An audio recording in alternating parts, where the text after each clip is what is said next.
Pada video kali ini saya akan berbagi informasi tentang berkas-berkas yang harus disiapkan jika kita dinyatakan lulus P3K. Sobatku semua, langsung saja ya kita lihat. Ada 3 jenis pemberkasan atau berkas-berkas yang harus kita siapkan.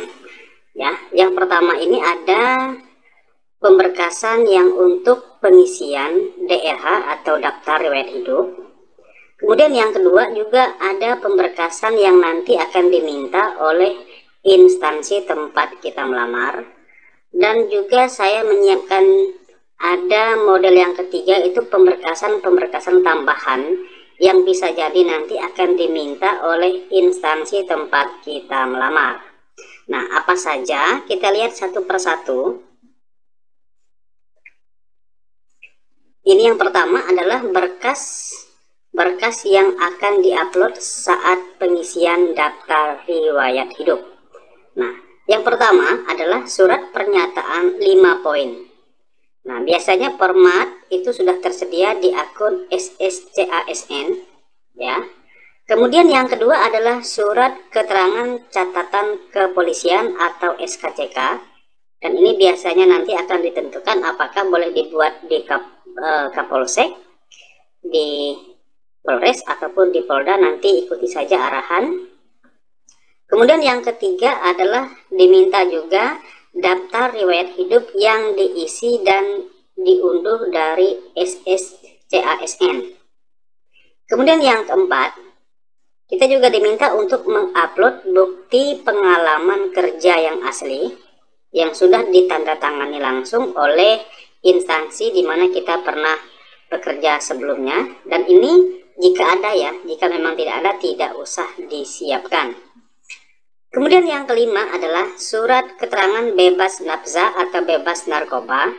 Nah, untuk poin yang kelima ini biasanya ditentukan kita bisa mendapatkannya itu atau membuatnya di rumah sakit pemerintahan ya, bisa di BNN ataupun di laboratorium kesehatan daerah. Kemudian yang keenam, ini ada surat keterangan sehat jasmani dan rohani. Nah, untuk di bagian keenam ini, sobat-sobatku semua, ini biasanya banyak yang bingung ya.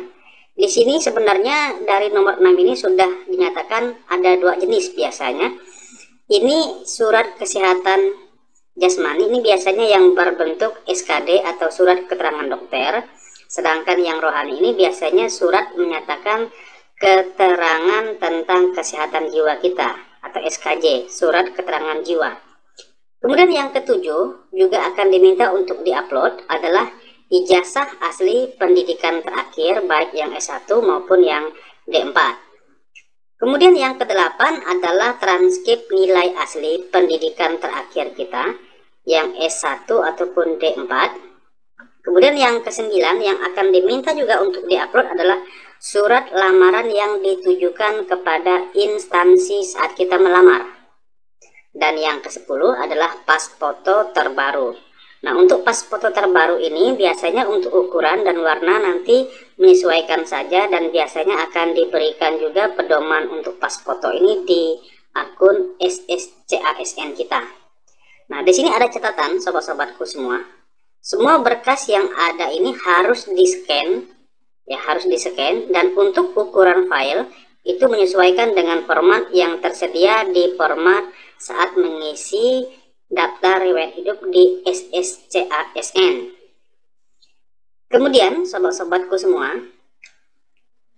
ini adalah berkas-berkas fisik yang biasanya itu akan diminta oleh instansi tempat kita melamar.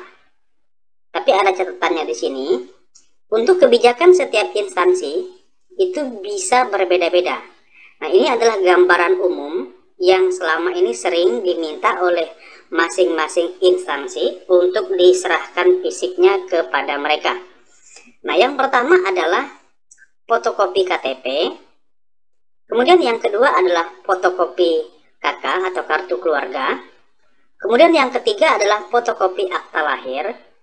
Kemudian yang keempat adalah fotokopi akta perkawinan. Ini bagi yang sudah menikah. Bagi yang belum menikah maka tidak usah mengumpulkan yang poin keempat ini. Kemudian yang kelima adalah diminta juga fotokopi ijazah mulai dari SD, SMP, SMA, atau SMK. Kemudian yang keenam, nanti biasanya juga akan diminta ini, surat keterangan akreditasi, baik akreditasi kampus maupun akreditasi program studi terakhir di mana kita melakukan pendidikan kuliah kita. Dan yang ketujuh, bisa juga nanti diminta surat pernyataan tidak mengajukan pindah. Nah, ini seringkali diminta oleh instansi, jadi seolah-olah kita tidak boleh mengajukan pindah. Dan formatnya biasanya sudah disiapkan oleh instansi tempat kita melamar. Dan yang kedelapan adalah surat pernyataan bersedia ditempatkan dimanapun. Nah, ini juga sama, biasanya format sudah disiapkan oleh instansi tempat kita melamar.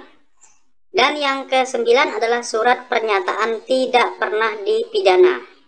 Juga sama, format biasa sudah disiapkan.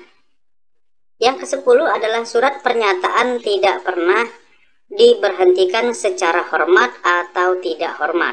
Dan ini juga sama, format biasanya sudah disiapkan oleh instansi tempat kita melamar. Dan yang ke-11 adalah biasa diminta surat pernyataan tidak menjadi anggota atau pengurus partai politik. Format juga biasa sudah disiapkan. Dan yang ke-12 adalah surat pernyataan 5 poin. Dan ini juga biasanya format sudah tersedia di akun SSCN. Nah, untuk nomor yang 12, 13, 14, 15, 16, 17, 18, 19, 20, 21, ini biasanya sudah kita miliki saat kita melakukan pengisian daftar riwayat hidup. Jadi ini sudah saya pisahkan sendiri dan saya tidak sebutkan karena sudah saya sampaikan di bagian ini tadi ya. Jadi dia sama, tapi di sini diminta scan atau diminta untuk diupload. Sedangkan di bagian ini memang biasanya diminta berkas fisiknya oleh instansi tempat kita melamar. Nah, kemudian ini hanya saya sampaikan juga, tapi mungkin sobat-sobatku semua juga perlu menyiapkan ini. Ini adalah berkas-berkas tambahan yang menurut saya biasa diminta juga oleh masing-masing instansi untuk dikumpulkan. Ya.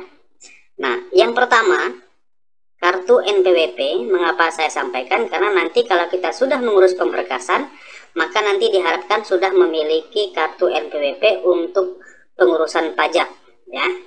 Kemudian yang kedua, juga biasanya akan diminta kartu BPJS ya untuk urusan kesehatan kita jika sudah menjadi pegawai ASN.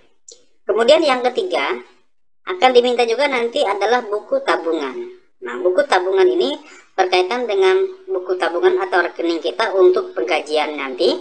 Dan biasanya itu sudah ditentukan jenis tabungannya apa, dan biasanya merupakan tabungan pembangunan daerah masing-masing. Dan ini sudah biasa diurus oleh instansi masing-masing dan mereka yang menentukan ya. Kemudian yang keempat, mungkin akan diminta juga nanti kartu vaksin. Nah, jadi sobat-sobatku semua harapannya sudah memiliki kartu vaksin. Kemudian yang kelima adalah deklarasi sehat. Nah, karena seperti yang sudah-sudah itu biasanya diminta juga berkaitan dengan deklarasi sehat ini. Dan yang keenam adalah surat keterangan sebagai penyandang disabilitas. Nah, ini tergantung ya, tergantung dengan jenis formasi kalau memang masih ada. Dan yang ketujuh, untuk ini adalah diminta juga sertifikat pendidik ini jika memiliki. Dan yang kedelapan, tambahan-tambahan lain yang menyesuaikan. Nah, ini adalah berkas-berkas tambahan yang menurut saya bisa juga dipersiapkan oleh sobat-sobatku semua. Dan perlu dipahami juga oleh sobat-sobatku semua bahwa semua pemberkasan ini bisa berbeda-beda tergantung dengan kebijakan dan keputusan dari instansi-instansi terkait. Berbeda dengan yang bagian ini, berkas untuk diupload ini memang tidak bisa untuk tidak diupload atau tidak disiapkan, karena ini memang berada di dalam akun SSCN CASN. Oke, sobat-sobatku semua, itu saja yang bisa saya bagikan pada video kali ini. Semoga bisa bermanfaat untuk sobat-sobatku semuanya. Semoga sukses dalam pemberkasan sampai mendapatkan SK dan NIP-nya.